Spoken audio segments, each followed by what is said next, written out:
Alright, we are at the last Raw prior to the Ground Zero pay-per-view. I believe it's called Ground Zero. I decided a quick 3-week build to the next pay-per-view to finish up the storylines from SummerSlam and to go somewhere new after that.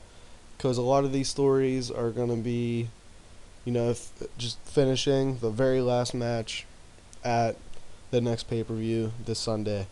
Here we have the Rock and Sock Connection in the ring cutting a promo when the Marvelous Ones interrupt them, talking about how they are the top tag team in the world, hold up their titles and say, "This is why. We are two-time tag team world champions. You two have never accomplished anything in tag team wrestling. You're nothing." And this sets up our main event, Rock and Sock Connection versus the Marvelous Ones. I don't know if it's for the title or not. I don't remember. Following that, we get D'Lo Brown versus Rikishi. Rikishi is not suited for his gimmick. It's been something that's been bothering me. So we're changing it to a fun babyface, still same babyface, but it's just Rikishi now. It's his character.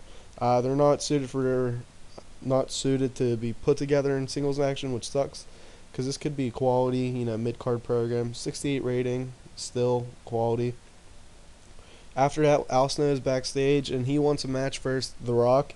After The Rock, hit the rock bottom on Mankind last week on SmackDown. Shane says, "You know what, Al, you get it. SmackDown, it's you versus The Rock." Now, I think that's going to be our main event for SmackDown, so we build to that. Here we have a Bikini Contest with Terry Runnels and Luna with Jerry Lawler, and then Terry gets the win here. This is the first Bikini Contest in the series, the first one in WWE history, I believe, and why not have Terry win it in this fun little feud between Gangrel, Luna, Goldust, and Terry. And then right after that, Gangrel beats up Goldust after the Bikini Contest because they'd be by their woman's side. Following that, we get Chris Jericho versus Crash Holly. Crash Holly making his debut for the series against Chris Jericho. And Crash Holly actually gets a huge upset victory with like a roll-up after X-Pac distracted Chris Jericho. Too many times when I bring new heels in, or anyone new in, I have them go on a winning streak. And Chris Jericho losing, I think, is better for his character than winning all the time. Like, not right now, at least. Because we proved that he is a quality in-ring worker. Now we're just trying to put as much heat on him as possible and get him over as much as we can. And losing here, I think, does the work for the storyline. And X-Pac distracts him.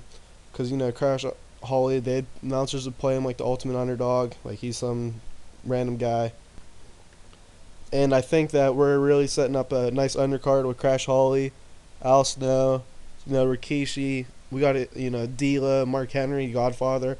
Those are very lower card guys, and they all have gimmicks. They all are over to some degree. Following that, we get Vince McMahon says he can't get Triple H out of the title match. He's sorry, and but he says, "You know what? I have an idea for Stone Cold later on." And in here, the Marvelous Ones cut a promo backstage taunting the Hardy Boys, saying after they beat Rock and Sock Connection tonight, they're going to defend their titles against two worthless punks. Just basic little promo. I'm really happy for this feud to be over after this Sunday, so I can go on something better with the tag team storyline, title storyline. Can't talk. Here we have Paul Bearer providing the backstory of Undertaker and Kane, revealing, that about the parents, about how Kane, and just cutting a heel promo, talking shit on Kane, praising Taker, but he's just giving the final backstory conclusion to what could be the last time we see Undertaker versus Kane, hopefully in a while. We've done that feud a lot. After that, we get Eddie Guerrero and Taz versus Un-Americans. When Eddie Guerrero and Taz win, I think Taz will do all the work. Eddie tags in, just hits the frog splash and Matt Bloom, and Taz is all pissed off that he didn't get the final finish. We're foreshadowing a heel turn for Taz, and I have an idea for that. And then here we have the Hardy Boys cut a promo in their upcoming match against the Marvelous Ones. Pretty good for them rating. Following that, we have Chris Candido is alone in the ring, and he calls out Kurt Hennig, and he just mocks "This Is Your Life" segment. He says, "Kurt, this is your life." They bring down people and just mock them relentlessly. And then finally they bring out like Yerpel the Clown and just beat the shit. Not Yerpel the Clown, it's just they bring out a clown Clown is a cake. They slammed the clown's face in the cake and just beat the shit out of it. And I think this is like a good way to show that even though The Rock and Mankind were making fun of the guest, people are reacting. Candido and Kurt were doing the same exact thing, but they're getting booed for it. Just because, like, I think that's an interesting dynamic, and they weren't be out to entertain the fans; they just be out to be assholes to the people. How Rock and Mankind were out to entertain the fans. I think that's just a little cool segment, and I think this would be a very fun thing to watch. Following that, we get Owen Hart versus Val Venus. Val Venus gets the huge upset victory over Owen Hart, which leads to the Un-Americans had enough of Owen Hart, beat him down, and he is out of the stable. He's turning face. He's been a heel for about 14 months now, I think, or something like that. Maybe 15 or so. I think he turned after last year's King of the Ring. Maybe even before that. I think before that. But, yeah, I think, Owen on his final babyface run here. And I think he's going to finish up at WrestleMania 17. So we still have a solid, 18 months with Owen Hart that I would like to have. It's nice that he's actually live in August 99 in the game. And, I just think it's fortunate that, you could rewrite history in this way.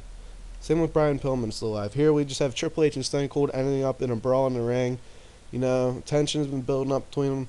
And it's time they finally just beat the shit out of each other. And Stone Cold versus Triple H, no DQ for the title at Sunday. And then in our main event, Rock and Talk Connection versus Marvelous Ones ends when Mike Barton and Mark Mayer are disqualified when Team Perfect ran in and attacked Mankind and The Rock. So we pretty much end Raw with Rock and Talk Connection being beaten down by the Marvelous Ones and Team Perfect. Maybe we even have the Hardys come out for the save and they just get beaten down. I think that's a fun little, way to end the show. The last 18 shows have been 89 rating or better. We picked that up again. I just briefly skimmed through it. So the last 19 shows have been perfect. Not perfect, but, I'm pretty happy. Alright, and we beat WCW. I always got to update this stuff because I forget to otherwise.